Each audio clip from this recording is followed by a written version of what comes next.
Karen Blanche Ziegler was born on July 1st, 1939, in Park Ridge, Illinois. She grew up in a family that prized creativity, and her mother, Elsie, worked as a stage actress and drama teacher. As a child, Karen spent hours watching her mother rehearse lines and perfect stage mannerisms, absorbing every detail of dramatic performance like a sponge. While most kids her age might have been riding bikes around the neighborhood, Karen was more likely to be found in her room, pretending to be different characters. She claimed she felt drawn to the theatrical world from the start, practicing odd voices and making up stories in front of a mirror.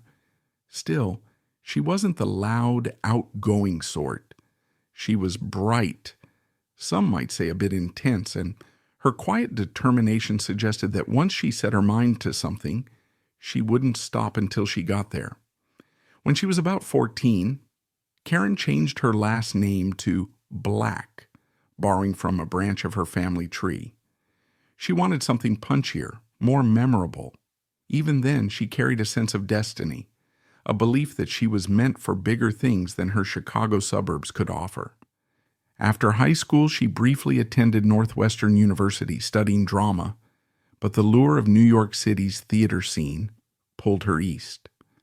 By the late 1950s and early 1960s, she was a young actress in Manhattan, working odd jobs, auditioning for roles in stage plays, and learning about the craft of acting from the ground up. She gained some traction in off-Broadway productions, but it was still a long haul to real recognition. Her big break came in the mid-1960s when she was cast in a small part in the film You're a Big Boy Now, 1966, directed by Francis Ford Coppola. Though it wasn't a massive hit, it put her name out there. Casting directors noticed her unusual presence, those angled eyes, that almost otherworldly intensity. She was the kind of actress who could make the simplest line reading feel like a secret message. It caught the attention of other filmmakers experimenting during the New Hollywood era, which was a time when young directors like Coppola, Scorsese, and Altman wanted fresh faces that challenged old-fashioned Hollywood glamour. Karen, with her quietly rebellious demeanor, fit right in.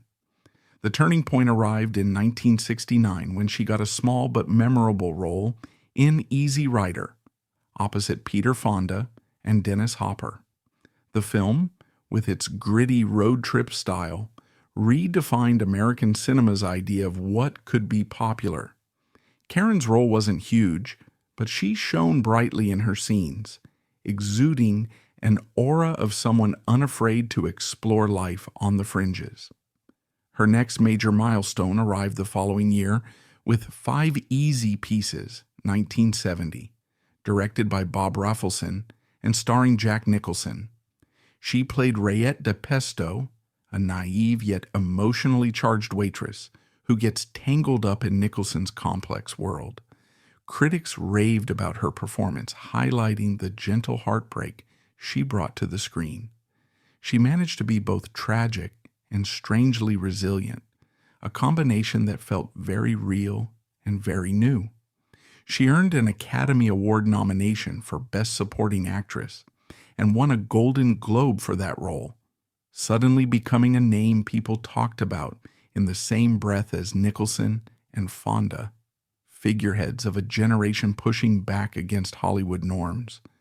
With that success, Karen started landing parts that showcased her range. She wasn't content to play the simple love interest. She wanted roles that were offbeat, intense, and layered. She portrayed the mysterious Myrtle in Drive, He Said, 1971, directed by Jack Nicholson himself. Then she turned up in Cisco Pike, 1972, alongside Chris Christopherson, further solidifying her standing in the counterculture film circle. Each performance seemed to add a new dimension to her public persona. She could be tender and wide-eyed one moment, then menacing or downright eerie the next. She had a particular knack for immersing herself in unusual, often marginalized characters. People on the edges of society or those grappling with hidden traumas. It made her stand out, especially in an era that was already brimming with experimentation. Her next landmark project came with Robert Altman's Nashville, 1975, a sprawling ensemble piece exploring the country music scene and the interplay of fame, politics, and American identity. Karen played a character named Connie White, a country singer whose glamorous facade masked deeper complexities. Nashville was a critical triumph, and the cast was filled with heavy hitters like Roni Blackley, Lily Tomlin, and Keith Carradine. Yet Karen managed to carve out her own distinctive presence. Off camera, she found herself fascinated by the country music world.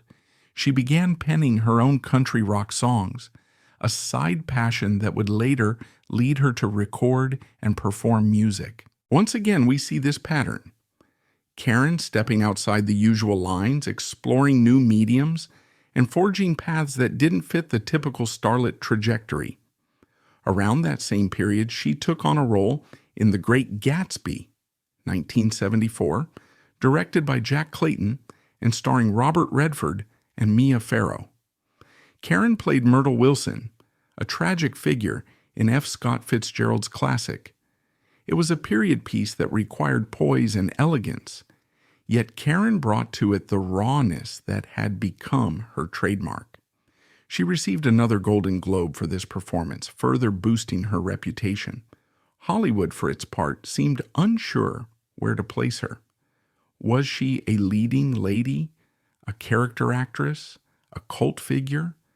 The truth was, she was all of those things at once, and that made her a puzzle the industry couldn't quite solve. Meanwhile, fans adored her willingness to be strange, to push boundaries, to dive headlong into roles others might consider too risky or unorthodox. That same decade, the mid to late 1970s, saw Karen wade into the waters of horror and cult cinema. She starred in the made-for-television anthology Trilogy of Terror, 1975, which became famous for its final segment featuring Karen terrorized by a possessed Zuni fetish doll. The image of her frightened face as she battles the tiny knife-wielding figure is now iconic among horror enthusiasts. This performance cemented her status as a cult actress, a star for those who appreciate the weird, the offbeat, and the daring. She exuded a genuine intensity, never seeming to condescend to the material, and it made these bizarre stories feel surprisingly authentic. Many credit her presence in these films with elevating them from mere schlock to something more memorable and affecting. With all this success, though, came the usual ups and downs of a life in show business. Karen's sudden fame led to a chaotic schedule and frequent requests for roles that echoed her previous successes. She admitted in interviews that she felt torn between the Hollywood mainstream, where she could command higher salaries, and the independent realm where she could truly indulge her taste for oddball characters. She tried to strike a balance, which sometimes meant taking on roles that didn't quite live up to her potential. Critics and fans noticed that by the late 1970s and early 1980s, her filmography became a mixed bag, with a few gems like Burnt Offerings, 1976, sprinkled among lesser-known or poorly received projects. On the personal front, Karen went through multiple marriages and divorces, each relationship reflecting the complexity of a life spent chasing artistic fulfillment. Yet she rarely let personal turmoil seep into her public persona. Colleagues described her as professional on set, if sometimes a bit ethereal, always in her own world, preparing for roles with a single-minded focus. In her private time, she continued writing songs and screenplays, even dabbling in short story writing. She joked that if Hollywood ever decided it had no more room for her brand of weirdness, she'd simply become a full-time writer.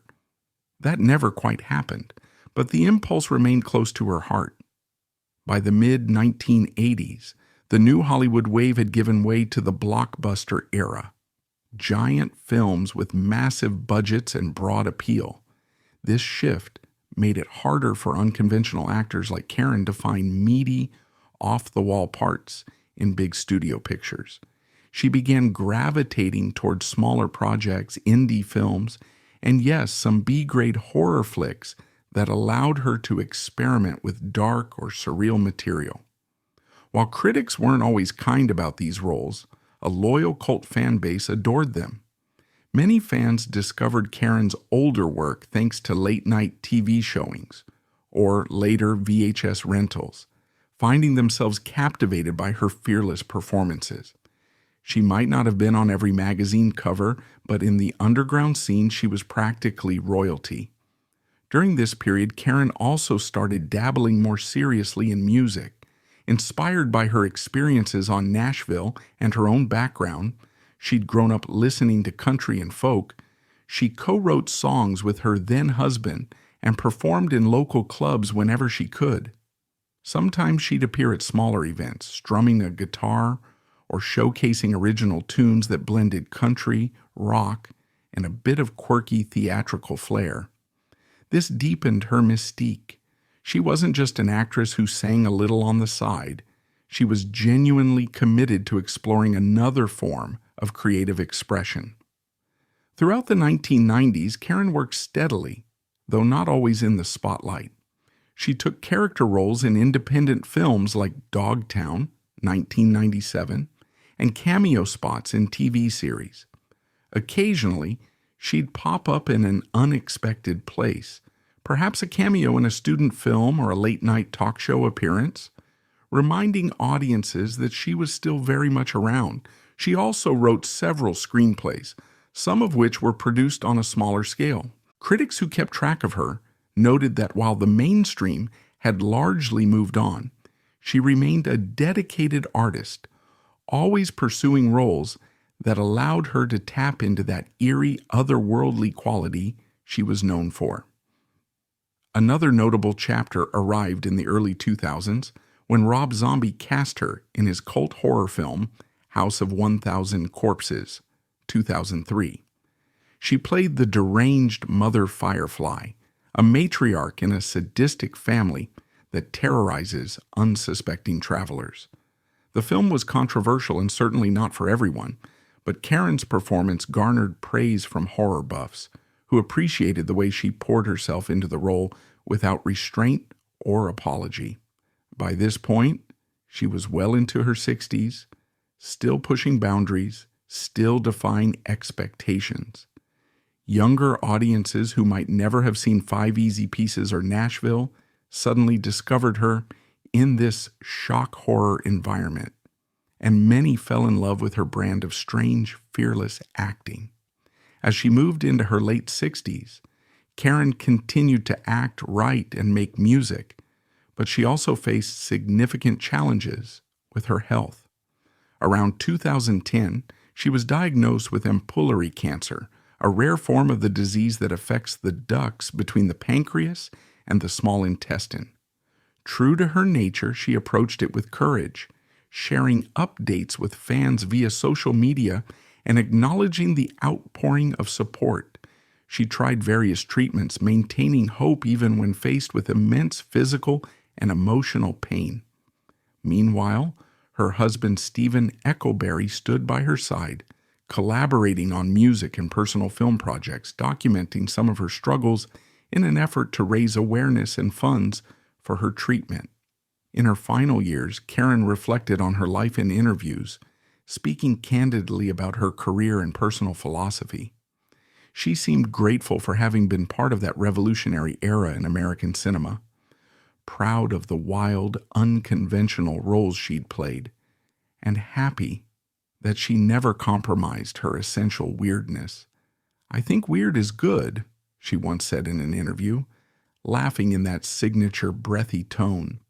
She was proud to be called the Queen of the Weird or Queen of Cult Cinema, believing that labels only matter if they reflect an authentic part of who you are. Sadly, Karen Black passed away on August 8, 2013, at the age of 74. Her death sparked a wave of tributes from fans, fellow actors, and filmmakers who praised her as a trailblazer. Headlines called her one of the most distinctive faces of the 1970s, the original cult queen, and a fearless presence in American cinema. Jack Nicholson, who'd worked with her during her breakout roles, reportedly said he admired her willingness to take risks, both on and off screen. Robert Altman's widow, Catherine, shared memories of Karen's vibrant spirit on the set of Nashville, describing how she'd wander off between takes to scribble lyrics in a notebook. Younger filmmakers who'd cast her in their indie projects posted heartfelt testimonials about how open and generous she'd been, even in the twilight of her career. Her funeral was a small private affair, attended by family and close friends. Fans gathered online and in person, sharing stories of when they'd first seen her on screen. Some recalled the shock of Trilogy of Terror, others the emotional resonance of 5 Easy Pieces, others reminisced about meeting her at fan conventions or film festivals, describing how she greeted them warmly and spoke enthusiastically about everything from acting tips to country rock songwriting. Even after her passing, her influence continued to spread as new generations discovered her films on streaming platforms, inspired by her offbeat beauty and fierce commitment to exploring strange, challenging roles. It's worth noting that Karen's impact goes beyond the parts she played. In many ways, she set an example for actors who didn't fit the traditional mold, proving that you could build a lasting career on the outskirts of the mainstream. She showed that having a slight physical quirk, in her case, her crossing eyes, needn't be a barrier to playing fascinating characters. In fact, it could become your signature, the thing that sets you apart in a field saturated with carbon copy starlets.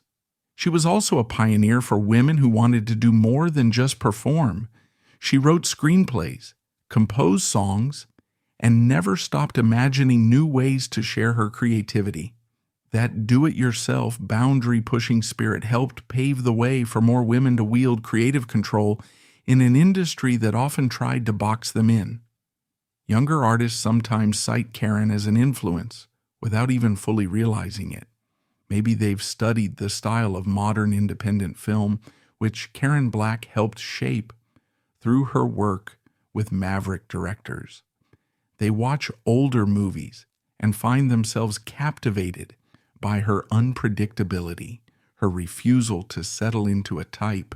They see that being a little weird, a little off-center, can be an asset, maybe even the key to leaving a lasting impression. She proved that real artistry often lives in the cracks and corners of a performance, in the unexpected gestures, the sudden flashes of honesty that conventional actors might gloss over. There are also personal tales that illuminate her generosity. A friend once recalled a moment on the set of an obscure 1980s thriller. The friend was a newcomer, nervous about making mistakes in front of a pro like Karen.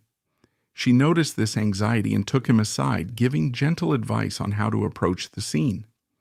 After filming wrapped that day, she invited him to join her for a late dinner, where they talked about acting, life, and the strange illusions of Hollywood.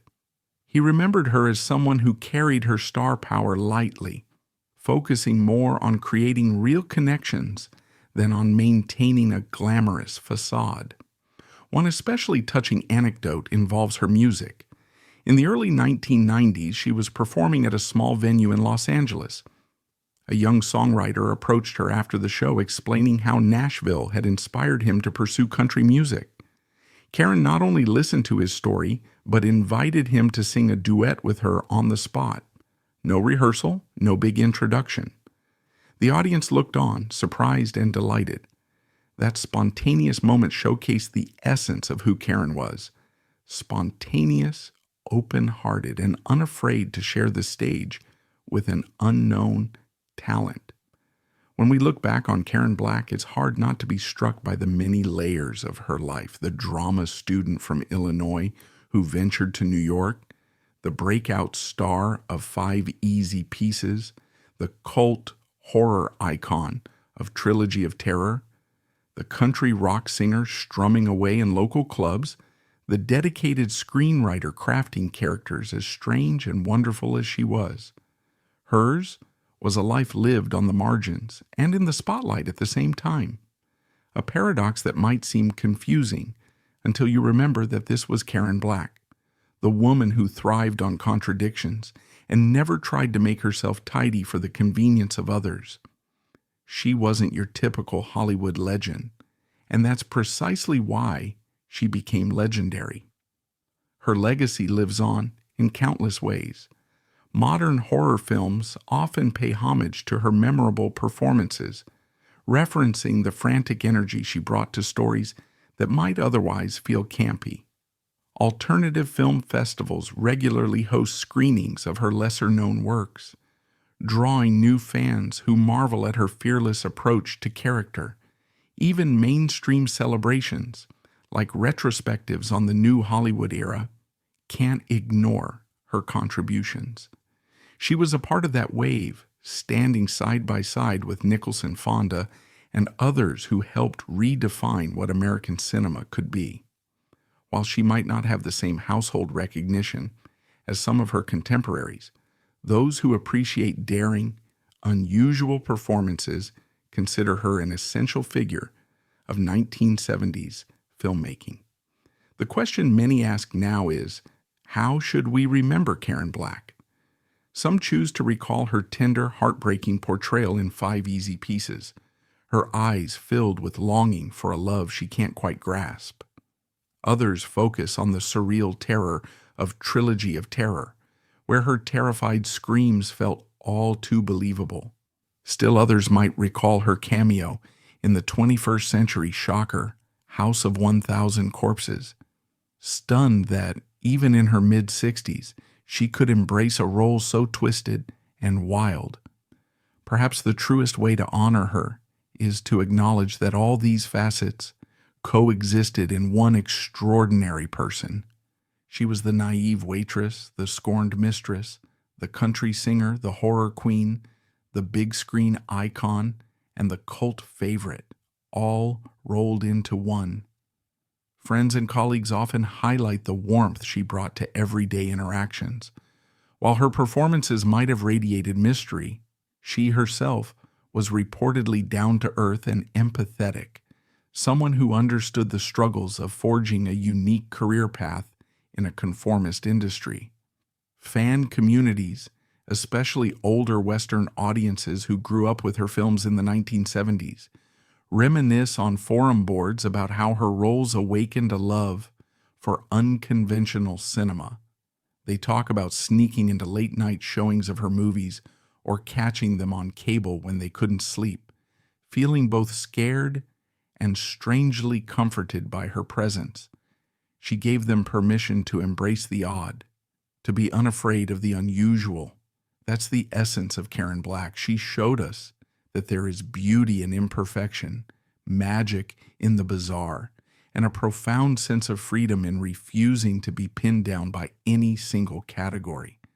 From her vantage point, normal was just another kind of trap, and strangeness was something to celebrate. Her passing in 2013 left a void that the modern film industry, for all its advancements, struggles to fill. After all, how many actresses can jump effortlessly from tearful, heartfelt dramas to outlandish, surreal horrors, then belt out a country tune as though it's the most natural transition in the world? As we wrap up this journey through Karen Black's life, it feels fitting to recall the question posed at the start. What drives a performer to so fearlessly inhabit bizarre, offbeat worlds? Perhaps it's the knowledge that art should never be too safe. Perhaps it's a longing to unlock the parts of ourselves we keep hidden in everyday life. Karen Black found a way to do that over and over, challenging our notions of normal even decades after the new Hollywood era ended. For those who appreciate her legacy, she remains a guiding star, showing us that the path less traveled might be a little spookier, a little more jagged, but it's also where the real magic happens. In her own way, she left us a message: dare to be odd. Dare to explore the shadows that others avoid. Dare to pick up a pen and write your own story, or a guitar and sing your own melody, or a camera and shoot your own movie, even if no one else believes in your vision yet. Dare to let your eyes wander where they will, trusting that authenticity matters more than fitting in. That might be her greatest gift, a shining example of how to live as both an artist and a human being, bravely charting a course that belongs to no one else. And that's all for today's video. If you like this video, hit that thumbs up, let us know your thoughts in the comments section, and subscribe so you won't miss out on future uploads. See you next time.